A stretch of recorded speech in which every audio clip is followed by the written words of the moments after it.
الحمد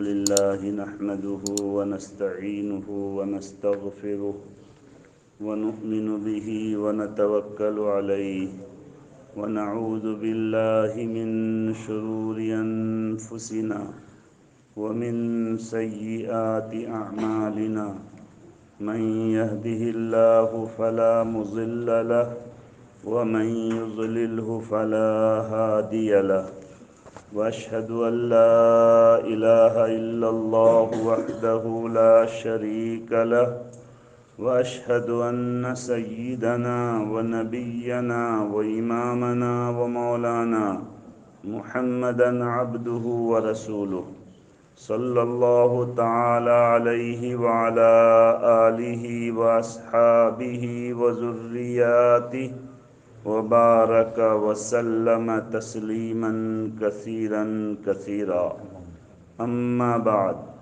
أعوذ بالله من الشيطان الرجيم بسم الله الرحمن الرحيم يا أيها الذين آمنوا إن تنصروا الله ينصركم ويثبت أقدامكم وقال تعالى وما أصابكم من مصيبة فبما كسبت أيديكم ويعفو عن كثير وقال النبي صلى الله تعالى عليه وسلم كلكم راع وكلكم مسؤول عن رعيته أو كما قال صلى الله تعالى عليه وسلم۔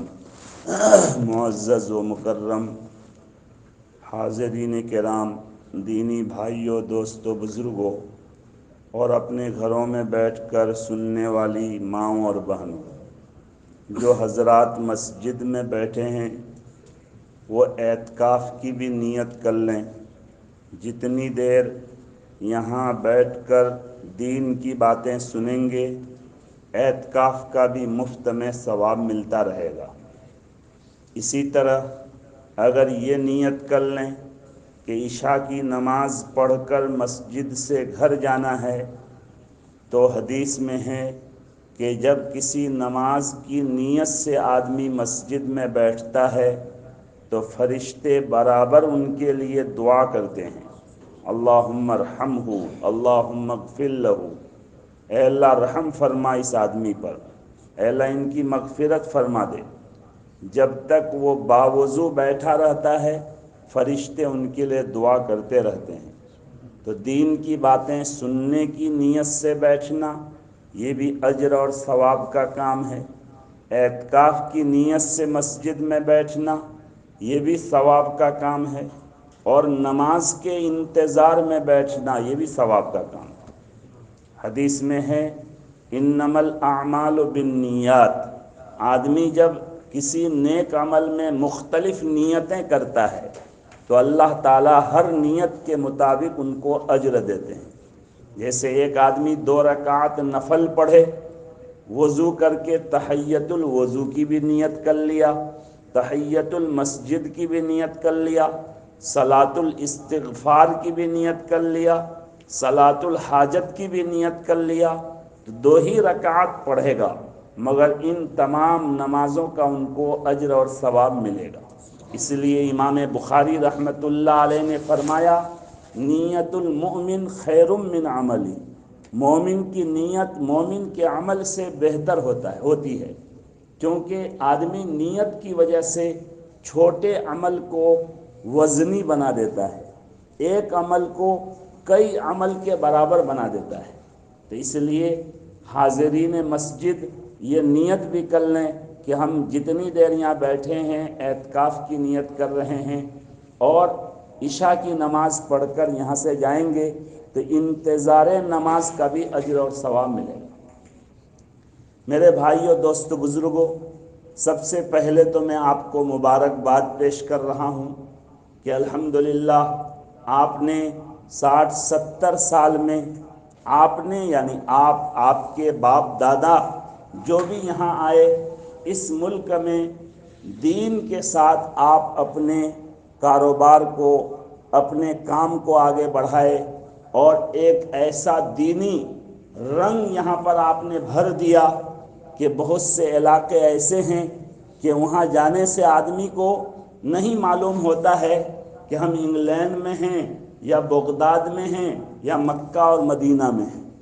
یہ آپ کے لیے بہت خوشی کی بات ہے، آپ قابل مبارکباد ہیں۔ اور یہ جو اللہ کے فضل سے اس ملک میں آپ کو امن ملا ہے، ایک طرح عدل و انصاف والا ایک ملک سمجھا جاتا ہے، ہر ایک کے ساتھ انصاف کا برتاؤ ہوتا ہے، ڈسپلن اور اخلاق اتنا اچھا ہے کہ کسی سے کسی کو تکلیف نہیں، ہر آدمی یہ سوچتا ہے کہ ہم سے کسی کو تکلیف نہ پہنچے۔ یہ بھی آپ کے اعمال اور اخلاق کی برکت سے ہے۔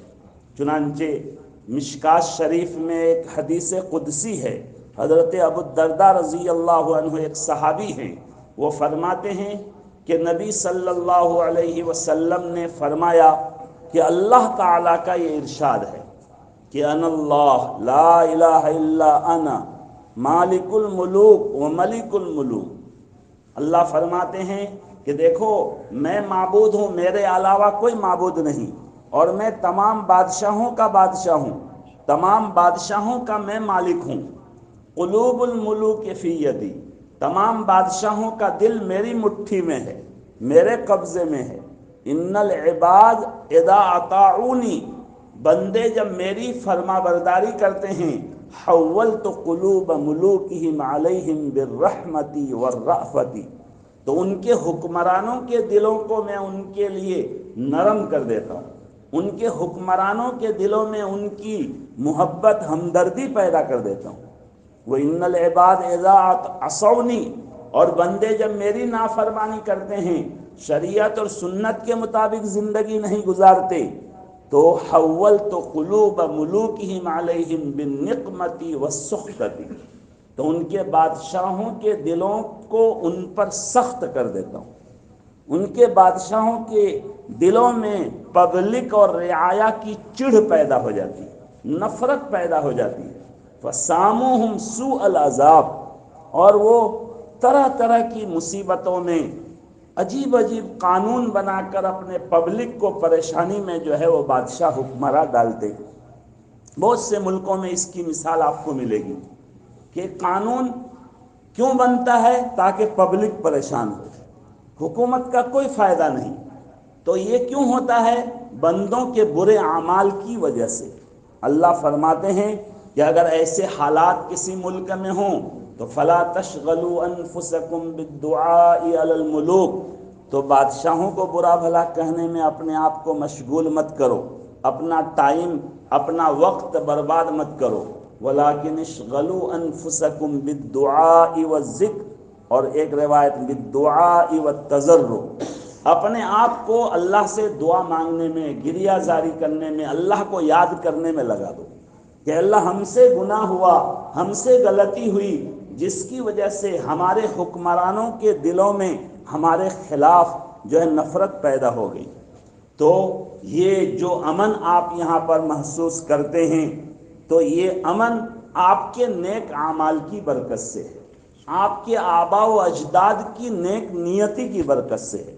اس لیے اس پر جمے رہنا اور اپنے نسلوں کو اس پر جمانا، یہ جو ہے گارنٹی لینے کی بات ہوگی کہ انشاءاللہ آئندہ بھی اسی طرح امن کے ساتھ آپ سکون کے ساتھ زندگی گزار پائیں گے۔ خدا نہ خواستہ ہم تو دین پر چلنے لگے، دین پر چل رہے ہیں، مگر ہم نے اپنی اولاد کی فکر نہیں کی، اپنے نسلوں کی فکر نہیں کی، اور وہ بددین ہو جائے، وہ مرتد ہو جائے، وہ دین سے پھر جائے، تو پھر یہ دنیا کا امن بھی ہمارا چھن جائے گا اور ذلت اور رسوائی کا ہمارے لیے سامنا کرنا پڑے گا۔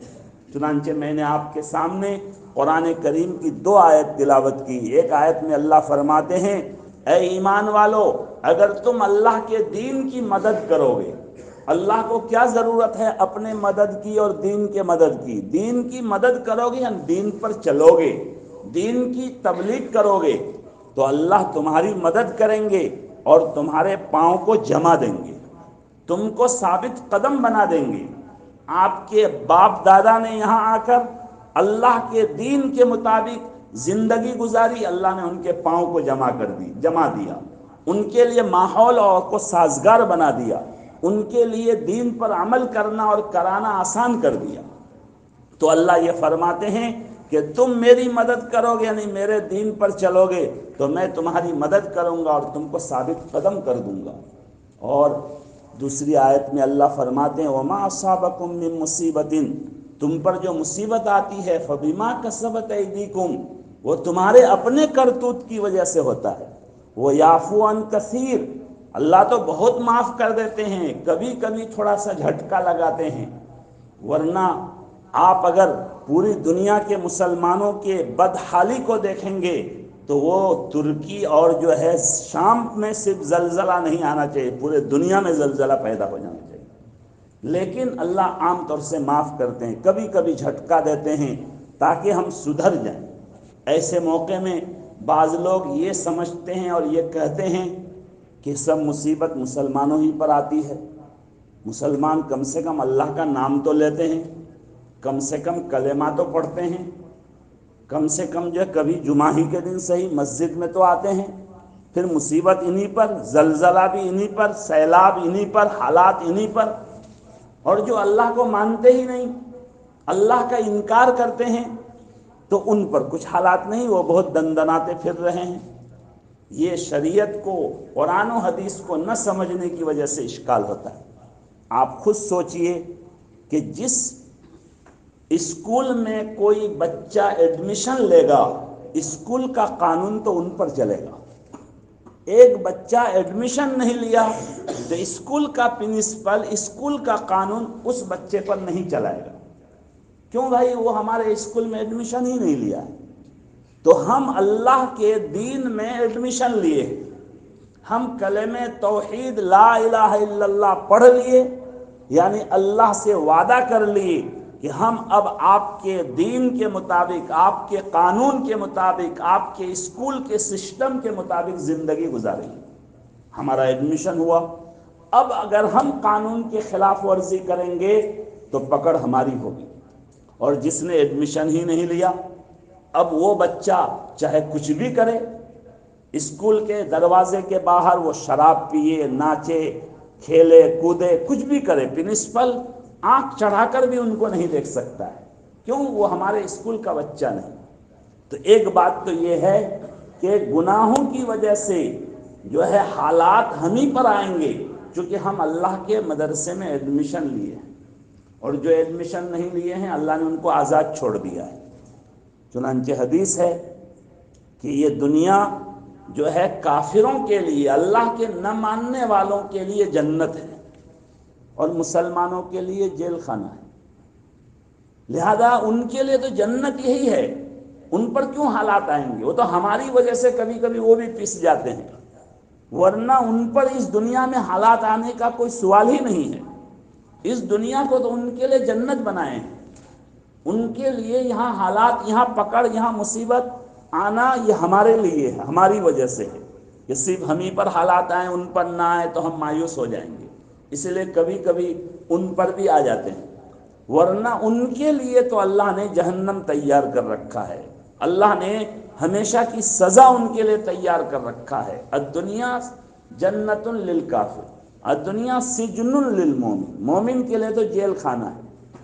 جیل خانہ میں بس یہ ہے کہ آدمی جیل خانہ کی چہار دیواری میں رہے اور جیلر کے حکم کے مطابق زندگی گزارے، اور کوئی پابندی نہیں۔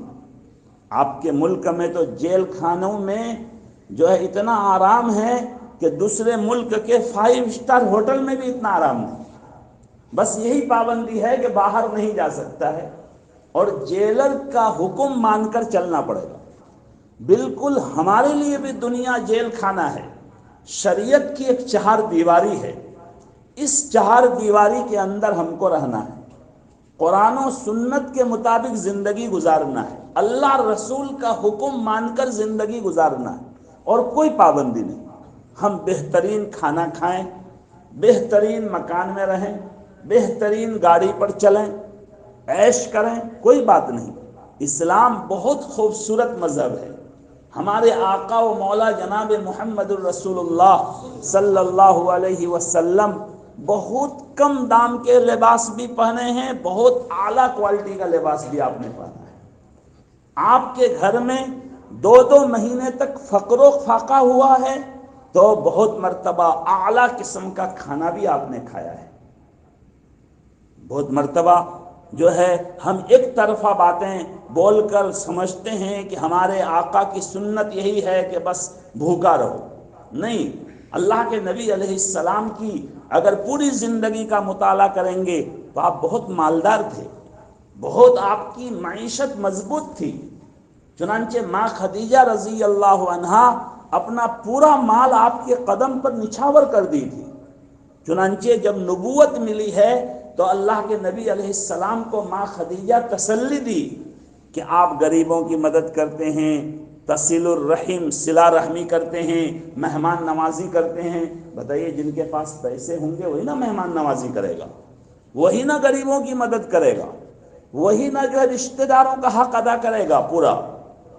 تو لہذا اللہ کے نبی علیہ السلام کی مالی حیثیت بہت مضبوط تھی پہلے، لیکن جب مدینہ تشریف لائے اور صحابہ سب کچھ چھوڑ کر مکہ سے ہجرت کیے تو آپ اختیار کیے غربت کو، فقر کو، تاکہ جو صحابہ مکہ میں سب کچھ چھوڑ کر آئے ہیں ان کے لیے مایوسی نہ ہو۔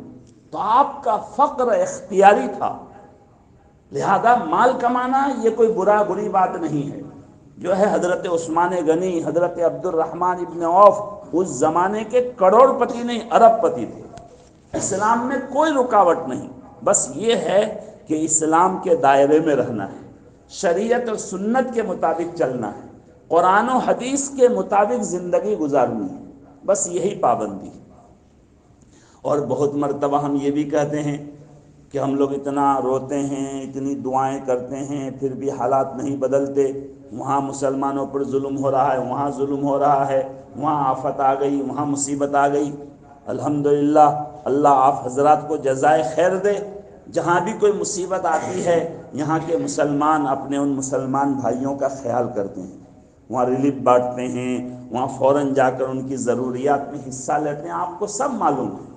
لیکن کبھی دل میں آتا ہے، اور کچھ لوگ کہتے بھی ہیں کہ اتنی دعا کرتے ہیں کہاں دعا قبول ہوتی ہے۔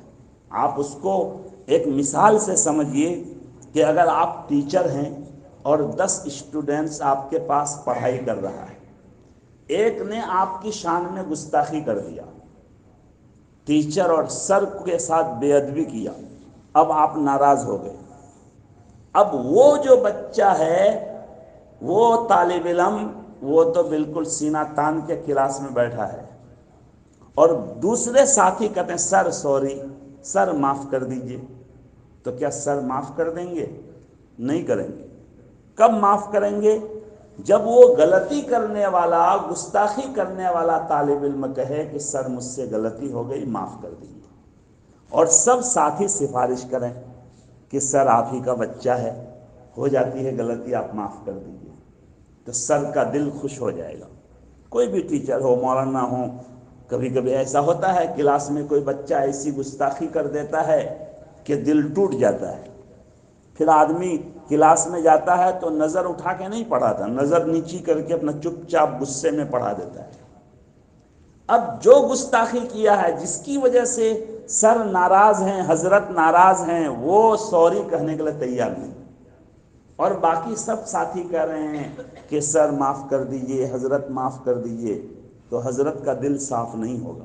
کب صاف ہوگا؟ جب وہ غلطی کرنے والا پہلے معافی مانگے۔ آج ہمارا حال یہی ہے، جن لوگوں کے گناہوں کی وجہ سے، جن کے بے دینی بد دینی کی وجہ سے، جن کے جو ہے غلط اعمال اخلاق کی وجہ سے مصیبتیں آتی ہیں، وہ معافی مانگنے کے لیے تیار نہیں، وہ توبہ کرنے کے لیے تیار نہیں، وہ اللہ کے سامنے جھکنے کے لیے تیار نہیں۔ کون جھک رہے ہیں، کون معافی مانگ رہے ہیں، کون دعا کر رہے ہیں؟ کہتے ہیں امام حرم دعا کر رہے ہیں۔ بتائیے امام حرم کی وجہ سے تھوڑی مصیبت آئی ہے، پہلے جن کی وجہ سے مصیبت آئی ہے وہ معافی مانگیں، پھر امام حرم دعا کریں گے تو دعا قبول ہوگی۔ امام صاحب دعا کریں گے تو دعا قبول ہوگی۔ اس لیے یہ سوچنا کہ ہماری دعائیں قبول نہیں ہوتی، ہم تو اللہ سے توبہ کرتے ہیں، معافی مانگتے ہیں، پھر بھی مسلمانوں پر حالات آتے ہیں۔ ہم اپنے ان بھائیوں کو دیکھیں جو ہے بے دینی اور بددینی کے آخری مرحلے تک پہنچ چکے ہیں۔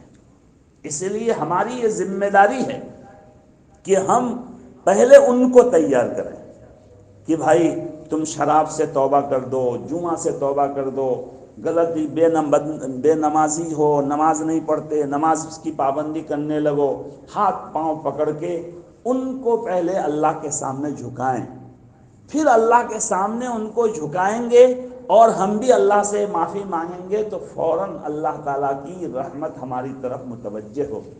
میں نے اپنے کانوں سے حضرت مولانا عمر صاحب پالن پوری نور اللہ مرقدہ کو بیان کرتے ہوئے سنا، لمبا واقعہ ہے۔ حضرت نے فرمایا کہ ایک شرابی تھا اور خصوصی گشت میں ان سے ملنے گیا تو دیکھا کہ شراب میں بالکل مدہوش ہے، ہوش میں نہیں ہے، تو میں ان کا دونوں ہاتھ پکڑا اور خوب ہلایا اور ہلا کر ان سے کہا کہ ہم اللہ کے بندے اللہ کے گھر سے تمہارے پاس آئے ہیں تم کو لے جانے کے لیے۔ وہ شراب اور نشے ہی میں کہا اچھا ٹھیک ہے جائے گا۔ کہا جاؤ گے ہمارے ساتھ مسجد میں؟ کہاں جائیں گے۔ ہمارے ساتھ وقت لگاؤ گے؟ وہ کہا لگائیں گے۔ وہ تو بے ہوشی میں سب کچھ کہہ دیا۔ پھر حضرت نے ان کے بچوں سے پوچھا یہ کب ہوش میں رہتا ہے؟ بچوں نے بتایا کہ بس صبح 8 بجے آئیں گے، گھر سے نکلنے سے پہلے ان کو ہوش میں پائیں گے، ورنہ یہاں سے جا کر سب سے پہلا کام ان کا جو ہے شراب پینا ہی ہوتا ہے۔ چنانچہ حضرت اسی حساب سے صبح سویرے ان کے پاس گئے اور ان سے جا کر حضرت نے فرمایا کل تمہارے گھر میں ہم لوگ آئے تھے، تم نے وعدہ کیا تھا کہ تم ہمارے ساتھ مسجد جاؤ گے، ہمارے ساتھ وقت لگاؤ گے۔ اس نے کہا کیا بات کر رہے ہیں، میں وعدہ کیا تھا؟ کہ ہاں تم وعدہ کیے تھے، اس لیے آج تم کو جانا پڑے گا۔ اس نے کہا میرے بارے آپ کو نہیں معلوم، میری عادت خراب ہے۔ کہا کوئی بات نہیں، جو ہے تم ہمارے ساتھ چلو۔ خلاصہ یہ ہے حضرت ان کو لے کر گئے اور حضرت نے خود فرمایا کہ 2 دن ہمارے ساتھ وہ رہا، تعلیم میں بیٹھا، اور الحمدللہ 2 دن کے اندر ان پر ایسا بدلاؤ آیا کہ رات میں مسجد میں سویا ہوا تھا تو اچانک میری آنکھ کھلی اور دیکھا مسجد کے ایک کنارے میں کوئی کرہ رہا ہے، گریہ زاری کر رہا ہے، اور جب میری آنکھ کھلی تو میں دیکھا کہ انوار کی بارش ہو رہی ہے اس کنارے میں، اس کونے میں جہاں وہ آدمی گریہ زاری کر رہا ہے، انوار کی بارش ہو رہی۔ حضرت نے فرمایا میں بس بستر سے اٹھا اور ان کے پیچھے جا کر بیٹھ گیا اور کہا اے اللہ، جو انوار جو رحمتیں ان پر آپ اتار رہے ہیں 2-1 قطرہ مجھ پر بھی ڈال دیں۔ حضرت مولانا عمر صاحب پالن پوری رحمت اللہ علیہ جیسی عظیم شخصیت جو 2 دن پہلے شرابی تھا لیکن وہ اللہ کے سامنے ہاتھ اٹھایا تو اللہ کی رحمت جوش میں آ گئی، انوار کی بارش ہونے لگی۔ حضرت عبداللہ ابن مسعود رضی اللہ عنہ کا واقعہ ہے، ایک مرتبہ کہیں تشریف لے جا رہے تھے، ایک آدمی گانا گا رہا تھا، ہارمونیم بجا رہا تھا اور ڈانس کر رہا تھا اور بہت ان کی آواز اچھی تھی، لوگ ان کا گانا سن رہے تھے۔ حضرت چلتے ہوئے ان کی طرف دیکھ کر حضرت نے فرمایا کاش کہ وہ اس آواز میں، اتنی بہترین سریلی آواز میں قرآن پڑھتا۔ وہ آدمی گانا گانے والا دیکھ لیا کہ عبداللہ ابن مسعود میری طرف دیکھ کر کچھ بولا، تو انہوں نے اس آدمی کو بلایا جو حضرت کے قریب میں تھا اور کہا یہ کون بزرگ ہے؟ انہوں نے کہا ھذا صاحب رسول اللہ، یہ اللہ کے رسول صلی اللہ علیہ وسلم کے صحابی ہیں۔ پوچھا کیا؟ انہوں نے کہا تمہاری آواز ان کو بہت پسند آئی۔ انہوں نے کہا کاش کہ تم اس آواز میں قرآن پڑھتے۔ اس بات کا ان کے دل پر اثر اتنا پڑا کہ ہارمونیم باجا پھینک کر وہ دوڑ کر عبداللہ ابن مسعود کے قدموں پر گر گیا اور کہا کہ حضرت آج سے میں آپ سے عہد کرتا ہوں کہ اپنی اس سریلی آواز میں قرآن ہی پڑھوں گا۔ خیر جب وہ رونے لگا تو عبداللہ ابن مسعود رضی اللہ عنہ بھی رونے لگے۔ بعد میں خادم نے پوچھا کہ حضرت ان کا رونا تو سمجھ میں آیا کہ ان کو اپنے گناہ پر ندامت ہوئی، شرمندگی ہوئی، انہوں نے توبہ کی، اس لیے وہ رو رہا تھا، آپ ان سے زیادہ رو رہے تھے، آپ کیوں رو رہے تھے؟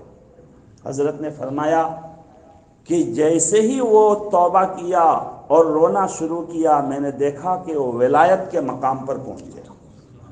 اب اللہ کا ایک ولی میرے سامنے روئے اور میں خاموش رہوں، اس لیے میں نے بھی ان کے ساتھ رونا شروع کر دیا۔ اس لیے میرے بھائیوں، دوستو، بزرگوں، اس وقت جو پوری دنیا میں مسلمانوں پر جس قسم کے حالات ہیں، خدا کی قسم وہ ہمارے اپنے کرتوت کی وجہ سے، اور یہ میں نہیں کہتا، یہ تو قرآن کہتا ہے، ذالک بما کسبت ایدیکم۔ میں ابھی آپ کو حدیث قدسی پڑھ کر سنایا۔ اللہ تعالیٰ فرماتے ہیں کہ تم جیسے اعمال کرو گے تمہارے حکمرانوں کو تمہارے لیے ہم اسی طرح کر دیں گے۔ اس لیے ہماری یہ ذمہ داری ہے کہ اللہ نے جو امن ہم کو یہاں دیا ہے، اس کو باقی رکھنے کے لیے ہم اپنے اعمال کو اسی طرح مضبوط رکھیں، اپنے اخلاق کو اسی طرح مضبوط رکھیں، اور آئندہ نسلوں کے بارے فکر کریں۔ ہر ماں باپ کی یہ ذمہ داری ہے کہ اپنی اولاد کی صحیح تربیت، اسلامی دینی تربیت صحیح کر کے دنیا سے جائے۔ یہ کوئی ضروری نہیں کہ ہم اپنے بچے کو حافظ قرآن ہی بنائیں، عالم دین ہی بنائیں، مفتی، محدث، مفسر ہی بنائیں۔ کچھ علماء ہیں، کچھ حفاظ ہیں، کچھ محدثین ہیں، کافی ہیں، لیکن یہ ہر مسلمان پر ضروری ہے کہ اپنے بچہ کو ایک پکا مومن اور مسلم بنا کر دنیا سے جائے۔ چنانچہ حضرت عمر رضی اللہ عنہ کے پاس ایک باپ نے ایک مقدمہ دائر کیا کہ میرا بیٹا میرا حق ادا نہیں کرتا ہے، میری بات نہیں مانتا ہے۔ آپ جانتے ہیں کہ اسلامی عدالت میں معاملہ ایک دم ہاتھوں ہاتھ حل ہوتا ہے۔ چنانچہ حضرت نے ان کے بیٹا کو مدعا علیہ کو بلایا اور ان سے پوچھا کہ تمہارے ابا تمہارے خلاف مقدمہ پیش کیے ہیں میرے دارالقضاء میں، عدالت میں، ان کا کہنا ہے تم ان کا حق ادا نہیں کرتے ہو۔ بیٹا نے کہا حضرت میں آپ سے ایک بات پہلے پوچھنا چاہتا ہوں کہ میرے ابا بڑے ہیں یا میں بڑا ہوں؟ حضرت نے کہا بیوقوف، تمہارے ابا بڑے ہیں، اس میں کیا پوچھنے کی بات ہے؟ کہا پہلے وہ ہیں یا پہلے میں ہوں؟ کہا پہلے وہ ہیں۔ تو آپ نے تو فرمایا ان کا مجھ پر حق ہے، تو میرا ان پر کیا حق ہے وہ بھی تو بتائیے۔ حضرت نے فرمایا کہ پہلا حق باپ پر یہ ہے کہ ماں کا انتخاب صحیح کرے۔ ظاہر ہے ماں یہ فیکٹری ہے اولاد کی، تو نیک ماں اگر ہوگی تو ان سے جو ان کے گود میں پرورش پانے والی اولاد بھی نیک ہوگی۔ تو اس لیے پہلا حق ہے، جو بھی شادی نہیں کی ہیں وہ خاص طور سے سنیں، پہلا حق ہے اپنی اولاد کا کہ جو ہے ان کی ماں کا انتخاب صحیح کریں، یعنی نیک صالحہ جو ہے عورت سے شادی، لڑکی سے شادی کریں۔ حدیث میں آتا ہے کہ جو ہے کوئی مال کی وجہ سے شادی کرتا ہے، کوئی حسن اور خوبصورتی کی وجہ سے شادی کرتا ہے، کوئی حسب نسب خاندان کو دیکھ کر شادی کرتا ہے۔ تم دین کو دیکھ کر جو ہے لڑکی کو ترجیح دو کہ لڑکی دیندار ہو، نمازی ہو، اخلاق مند ہو۔ تو پہلا حق اولاد کا باپ پر یہ ہے کہ ان کی ماں کا انتخاب صحیح کرے۔ حضرت نے فرمایا دوسرا حق ہے کہ نام صحیح رکھے۔ تیسرا حق ہے کہ بچے کی صحیح تربیت کرے، صحیح تعلیم دے۔ ابھی تو 3 ہی حق حضرت نے بتایا تھا، تو اس بیٹے نے کہا حضرت میرے ابا نے میرا ان میں سے کوئی حق ادا نہیں کیا۔ میری ماں ایک مجوسیہ ہے، آگ کی پوجا کرتی ہے، ان کے گود میں میری پرورش ہوئی ہے، اور میرا نام بھی جو ہے اچھا نہیں رکھا، جعل نام رکھا۔ عربی میں اس کا معنی گندگی کا جو ایک کیڑا ہوتا ہے اس کو بھی جعل کہتے ہیں، کا یہ نام میرا رکھا۔ آج بھی بہت سی جگہ میں ہمارے ملک میں بہت مرتبہ دیکھا جاتا ہے کہ کچھ بھی اٹھا کر نام رکھ دیتے ہیں، حالانکہ نام کا اثر پڑتا ہے۔ حدیث میں ہے کہ بچے پر نام کا اثر پڑتا ہے، اس لیے نام اسلامی ہونا چاہیے۔ صحابہ کا نام رکھیں، انبیاء کا نام رکھیں، ایسا نام رکھیں جس کا معنی مطلب بہت اچھا ہو۔ چنانچہ ہمارے آسام میں ایک جگہ واز میں گیا، ایک آدمی اپنا بچہ کو لایا دعا کرانے کے لیے کہ یہ میرا بچہ ہے، سر پہ ہاتھ پھیر دیجئے۔ وہاں ایک رواج ہے کہ دعا بھی کیجئے، سر پہ ہاتھ بھی پھیر دیجئے۔ میں نے پوچھا نام کیا ہے؟ کہا تکز زبان۔ میں نے کہا تکز زبان نام کیوں رکھے؟ تو انہوں نے کہا سورہ رحمان میں ہے تکز زبان تکز زبان۔ میری ماں سورہ رحمان پڑھتی ہے تو میری ماں بولی کہ بیٹا دیکھو یہ قرآن میں بہت ہے، سورہ رحمان میں 32 جگہ تقریباً ہے، 32-33 جگہ، اس لیے یہی نام جو ہے میرے اماں نے رکھ دیا۔ میں نے کہا دوسرا بچہ ہوگا تو فرعون نام رکھ دیجیے گا، ابو لہب نام رکھ دیجیے گا، وہ بھی قرآن میں ہے۔ ہمیشہ نام آدمی کو جو ہے علماء سے، بزرگوں سے پوچھ کر رکھنا چاہیے۔ اس وقت یہ ایک فتنہ بن گیا کہ نیٹ سے خود نام نکالیں گے اور تلاش کریں گے، ایسا نام ہو کہ ہمارے پورے خاندان میں، پورے شہر میں کسی کا وہ نام نہ ہو۔ یہ غلط جو ہے طریقہ ہے، اس لیے نام اچھا رکھنا چاہیے بچے کا، یہ ماں باپ پر حق ہے۔ اور تیسرا حق ہے کہ ان کی صحیح تعلیم و تربیت کریں۔ اور بھی چھوٹے چھوٹے حقوق ہیں کہ بچہ پیدا ہو تو پہلا کام اذان اقامت دینے کا کرے، اس میں بالکل تاخیر نہ ہو، تاکہ بچے کے دل میں سب سے پہلے اللہ کا نام پہنچے، اللہ کی جو ہے آواز پہنچے، اللہ کے وحدانیت کی آواز پہنچے، محمد صلی اللہ علیہ وسلم کے رسول ہونے کی آواز پہنچے، نماز کی دعوت پہنچے، اس لیے کہ دل بالکل خالی ہے ابھی۔ اس وقت جو ہے دل میں پہنچے گی جو بات، وہ بالکل بیٹھ جائے گی۔ تو بہرحال اسی طرح 7ویں دن عقیقہ کرے، اس میں بھی کوتاہی کرتے ہیں، حالانکہ حدیث میں ہے کہ عقیقہ سے بچے کی چوہدی ہو جاتی ہے۔ بہت مرتبہ لوگ کہتے ہیں ہمارے گھر میں جن آتا ہے، ہمارے گھر میں دیو بھوت ہے، عاملوں کے چکر میں آتے پڑتے ہیں، وہ آ کے جو ہے پھر کیا لبان دھمنا کیا کیا جلاتے ہیں اور چوہدی کرتے ہیں۔ ہمارے نبی صلی اللہ علیہ وسلم نے فرمایا کہ 7ویں دن بچے کا عقیقہ کر دو تو بچہ آفتوں سے محفوظ ہو جائے گا، یہ چوہدی۔ تو یہ سب ماں باپ پر حقوق ہیں، ان میں سب سے بڑا حق یہ ہے کہ اپنے بچوں کی صحیح تعلیم و تربیت کی فکر کریں، اور دینی تعلیم اور دینی مزاج بچپنا میں پہلے بنا دیں۔ ہمارے ملک میں بہت مرتبہ دیکھتا ہوں کہ 2.5 سال کا بچہ ہوا فوراً اسکول میں داخل کر دیا، اور ایسے اسکول میں جہاں دین اسلام سے کوئی مطلب نہیں۔ ان سے کہا جائے بھائی قرآن سکھاؤ، اردو سکھاؤ، دین بہشتی زیور پڑھاؤ، کہتا ہاں بعد میں ٹیوشن کرا دیں گے۔ تو یاد رکھیے کہ بعد میں دین پڑھانا اور بچپنا میں پڑھانا دونوں میں فرق ہوتا ہے۔ بچپنا میں بچے کا دل خالی رہتا ہے، اس لیے بچپنا میں اگر قرآن پڑھا دیں گے الحمدللہ اللہ تعالیٰ اس کو باقی رکھے اور اس میں ترقی دے۔ جس طرح کہ یہاں میں نے دیکھا کہ ہر مسجد میں اسکول کے ساتھ مکتب کا نظام ہے، اور بچپنا ہی سے بچے جو ہے قرآن پڑھنا، دین پڑھنا جو ہے شروع کر دیتے ہیں۔ یہ بہت ضروری ہے، اس میں ہم کو جو ہے اس کی فکر کرنی چاہیے، اور علماء سے اپنا تعلق قائم کرنا چاہیے۔ اس لیے کہ ابھی میں نے آپ کو بتایا عام اشکال ہوتا ہے کہ ہم مسلمان ہیں، ہمارا اللہ کہاں چلا گیا؟ ترکستان میں، شام میں زلزلہ آیا، ہم اللہ کو مانتے ہیں، کہاں گئے اللہ؟ نعوذ باللہ، اس طرح کی باتیں لوگ کہتے ہیں۔ تو ہم علماء سے اپنے آپ کو جوڑے رکھیں، اپنے بچوں کو بزرگوں کے پاس لے جا کر بیٹھائیں۔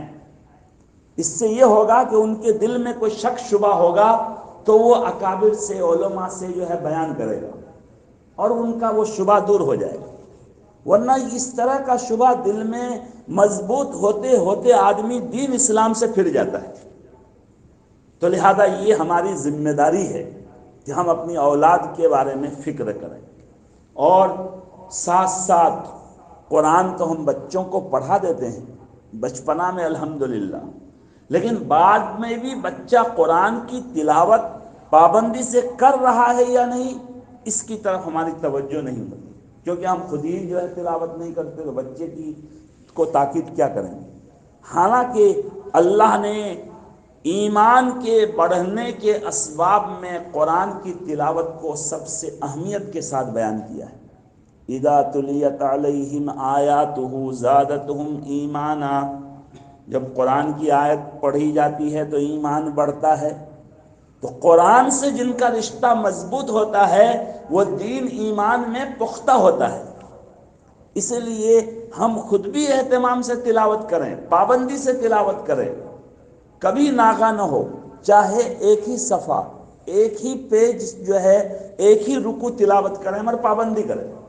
کوئی ضروری نہیں ہے کہ 5 پارے 3 پارے ہی تلاوت کریں، 1 پارہ کر لیں، آدھا پارہ کر لیں، پاؤ پارہ کر لیں، نہیں موقع ملا، کبھی بہت بیزی ہیں تو 1 صفحہ ہی تلاوت کر لیں، لیکن تلاوت کا اہتمام خود بھی کریں اور بچوں کو بھی پابند بنائیں کہ بیٹا قرآن تو پڑھ لیے، اب یہ اپنے اوپر لازم کر لو کہ کبھی تمہاری تلاوت کا ناغہ نہیں ہوگا۔ جو بچہ پابندی سے تلاوت کرے گا انشاءاللہ وہ مرتد نہیں ہوگا، ان کا ایمان ضائع نہیں ہوگا، چونکہ یہ اللہ کا کلام ہے، اس کی طرف ایک کشش بندے کو ہوتی ہے۔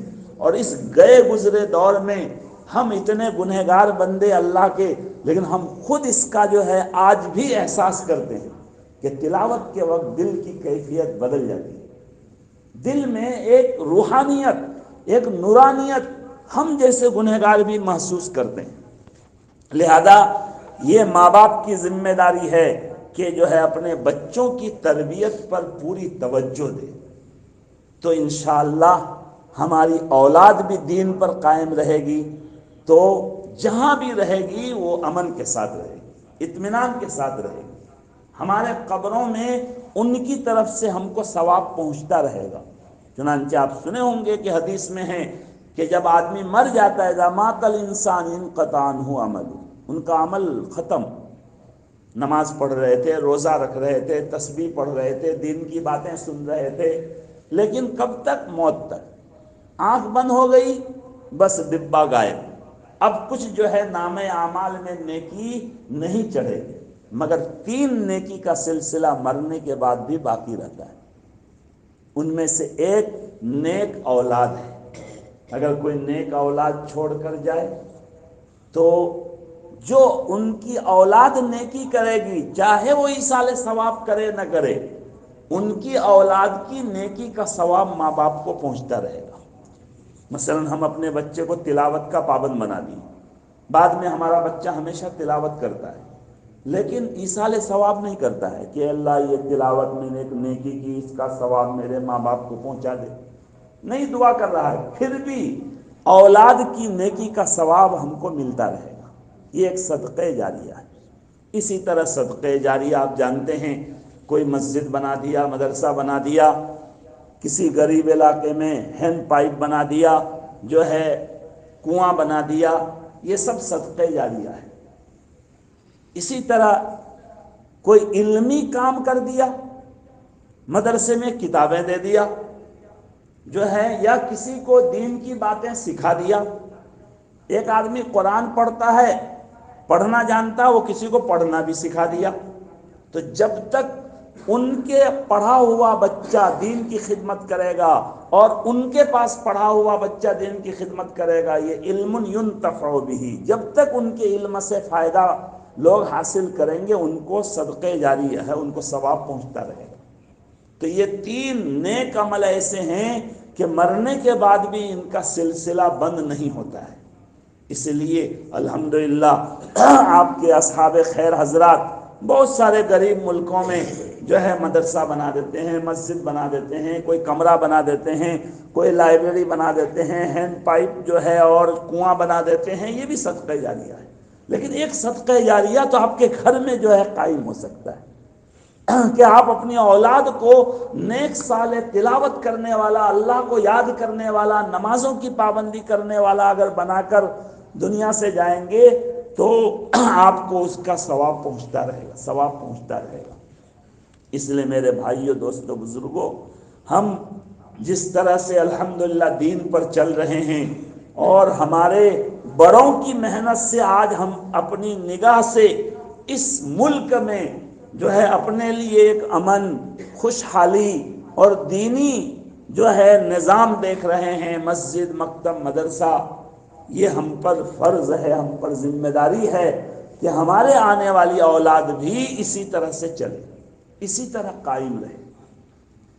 اور ہمارے بزرگان دین تو یہ بھی کہتے ہیں، اور الحمدللہ ہمارے لوگوں میں اس کا رواج بھی ہے کہ وہ اپنی زبان بھی ان کو سکھائے، چونکہ جب تک اپنی قوم کی زبان بچہ بولتا ہے اس وقت تک قوم کا ان کو درد بھی رہتا ہے، اور جب ان کی زبان مکمل بدل جائے گی، اپنی قوم کی زبان کو وہ نہیں جانے گا تو قوم کو بھی بھول جائے گا، قوم کا درد بھی بھول جائے گا۔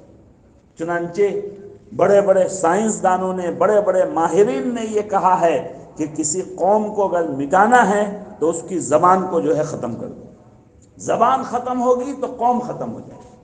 اس لیے یہ بھی ہماری ذمہ داری ہے کہ ایسا نہ ہو کہ ہم اپنی اولاد کو اپنی زبان نہ سکھائیں، چاہے جو بھی زبان ہو، کوئی بنگال کے ہیں تو بنگالی زبان ہے، گجرات کے ہیں گجراتی زبان ہے، ہندی اردو جو بھی زبان ہے، تو ہمارے اسکول میں، کالج میں، یہاں اس ملک کی جو زبان ہے وہ تو انٹرنیشنل زبان ہے، اس کو تو سیکھنا ہی ہے۔ ہم لوگ تو بدو رہ گئے، نہیں سیکھ پائے ٹھیک سے، ضرورت کے لائق کام چلا لیتے ہیں۔ آپ کی اولاد کے لیے تو وہ سکھانا ہی سکھانا ہے، لیکن ساتھ میں اپنی قوم کی زبان کو بھی باقی رکھنی ہے، تو پھر آپ کی قوم کا درد بھی آپ ان کے سینے میں رہے گا، وہ اپنے پرانے وطن کو، پرانی قوم کو نہیں بھولے گا۔ اس کی طرف بھی توجہ دینی چاہیے۔ اللہ تبارک و تعالی ہم سب کو جو ہے کہنے سننے سے زیادہ عمل کی توفیق عطا فرمائے، اور ہمارے دلوں میں اللہ تعالیٰ اس حقیقت کو اتار دے کہ جو دنیا کے حالات ہیں وہ ہماری وجہ سے ہیں، ورنہ ہمارا اللہ تو بہت رحیم ہے، بہت کریم ہے، اور ہمارے گناہوں پر پوری پکڑ اللہ کر نہیں رہے ہیں، یعفو عن کثیر، بہت معاف کر رہے ہیں۔ ورنہ صحابہ کے زمانے کی اللہ کی نصرت تو ہم بہت بیان کرتے ہیں، سنتے ہیں، اس زمانے میں پکڑ کتنی سخت ہوتی تھی۔ دیکھیے غزوہ احد میں تقریباً 1000 صحابہ تھے، 70 سے ایک بھول ہو گئی تھی، وہ بھی اجتہادی بھول۔ ہمارے نبی صلی اللہ علیہ وسلم نے ان سے فرما دیا تھا کہ بھائی تم اس گھاٹی میں رہنا، جب تک میں نہ بلاؤں اس وقت تک مت آنا۔ لیکن جب انہوں نے دیکھا کہ میدان خالی ہو گیا، دشمن بھاگ گئے اور مال غنیمت جمع کیا جا رہا ہے، تو ان میں سے جو ہے تقریباً 40 ہی تھے نا، 70 نہیں، ہاں بلکہ 40 ہی تھے، 50 تھے اور 50 کو کھڑا کیے تھے، ان میں سے 40 جو ہے انہوں نے امیر کی بات نہیں مانی۔ انہوں نے کہا سب لوگ خوشی منا رہے ہیں اس لیے ہم بھی جاتے ہیں میدان میں۔ بہت مرتبہ ہم سوچتے ہیں اچھا مال کی لالچ میں آ گئے تھے میدان میں، نہیں، مال غنیمت کا تو سسٹم تھا، چاہے جمع کرنے میں رہے نہ رہے ہر آدمی کا حصہ ان کو ملنا تھا، بلکہ کبھی کوئی خوشی کی چیز ہوتی ہے تو ہر آدمی دیکھنے کے لیے جاتا ہے، تو اس لیے وہ جو ہے میدان میں آ گئے۔ تو 40 کی ایک اجتہادی بھول کی وجہ سے کتنی بڑی پکڑ آئی، جو جیتا ہوا میدان تھا وہ ہار سے بدل گیا، 70 صحابہ شہید ہو گئے۔ ہمارے آقا و مولا صلی اللہ علیہ وسلم کو جتنی تکلیف، جتنا جو ہے زخم احد کے میدان میں لگا، کبھی کسی جو ہے غزوہ میں ایسی تکلیف نہیں ہوئی۔ دندان مبارک، آپ کا دانت مبارک شہید ہو گیا، آپ کا چہرہ انور زخمی ہو گیا۔ یہ سب کیوں ہوا؟ صرف 40 کے اجتہادی بھول کی وجہ سے۔ اور آج ہمارا معاملہ 40 کا نہیں ہے اور اجتہادی بھول نہیں ہے۔ ہر مسلمان کو اس کا یقین ہے کہ نماز فرض ہے، زنا حرام ہے، غیبت کرنا حرام ہے، جھوٹ بولنا حرام ہے، دھوکہ دینا حرام ہے، چوری کرنا حرام ہے، لیکن جو ہے سب مسلمان کرتے ہیں۔ یہ تو اللہ نے آپ کو ایسے ملک میں رکھا ہے، ورنہ آپ اور دوسرے ملک میں جائیں گے تو باہر نکل کے آپ کا جیکٹ کیا جوتا بھی نہیں ملے گا۔ جس طرح آپ جیکٹ اتار کے اندر آ گئے ہیں تو نکلنے کا تو ملنے کا نہیں ہے وہ۔ تو یہ سب حالات ہیں، یہ سب مسلمان کرتے ہیں، چوری، ڈکیتی اور جو ہے گنڈا گردی، زنا، جوا، یہ سب جو ہے مسلمان سب سے زیادہ آگے ہیں اس میں، اور یہ سب حرام کام ہے، مسلمانوں کو بھی یقین ہے کہ یہ حرام ہے۔ ہر مسلمان جانتا ہے کہ نماز پڑھنا فرض ہے، نماز چھوڑنا حرام، لیکن اس کے باوجود ہمارا جو ہے 40 آدمی نہیں، بہت احتیاط سے کہہ رہا ہوں، 80% کم سے کم جو ہے ان حرام کاموں میں، گناہوں میں مبتلا ہے، پھر بھی اللہ کا عذاب نہیں آ رہا ہے پورا، تو کبھی کبھی جھٹکا اللہ دکھاتے ہیں۔ یہ ہمارے آقا و مولا جناب محمد الرسول اللہ صلی اللہ علیہ وسلم نے جو امت کے لیے دعا کی تھی، اس کی برکت سے آج ہماری قوم الحمدللہ آباد ہے۔ تو اس وجہ سے ہمارے دل میں یہ اتارنا چاہیے ہم کو، اور ہماری اولاد کے دل میں بھی اتارنا چاہیے کہ دیکھو ہمارا اللہ ہے، اور اپنی قدرت کے ساتھ ہے، اور اپنی پوری رحمت کے ساتھ ہے، لیکن ہم دور ہو گئے ہیں، اس لیے ہم پر حالات آ رہے ہیں۔ کہ دوسرے پر کیوں نہیں آ رہے ہیں؟ کہ وہ ایڈمیشن نہیں لیے ہیں، وہ اسکول سے باہر کے بچے ہیں۔ ہم جو دعا مانگ رہے ہیں کہ ہاں آپ تو مانگ رہے ہیں، مگر مصیبت آپ کی وجہ سے نہیں آئی ہے، جن کی وجہ سے آئی ہے ان کو بھی مانگنا پڑے گا۔ یہ بالکل آسان مثال ہے۔ تو سب شبہات جو ہے بچوں کے، جو نئی نسل کے ذہن میں شبہات ہیں، وہ دور ہو جائیں گے۔ اللہ تعالیٰ مجھے بھی عمل کی توفیق دے، ہم سب کو عمل کی توفیق دے۔ وآخر دعوانا ان الحمد للہ رب العالمین۔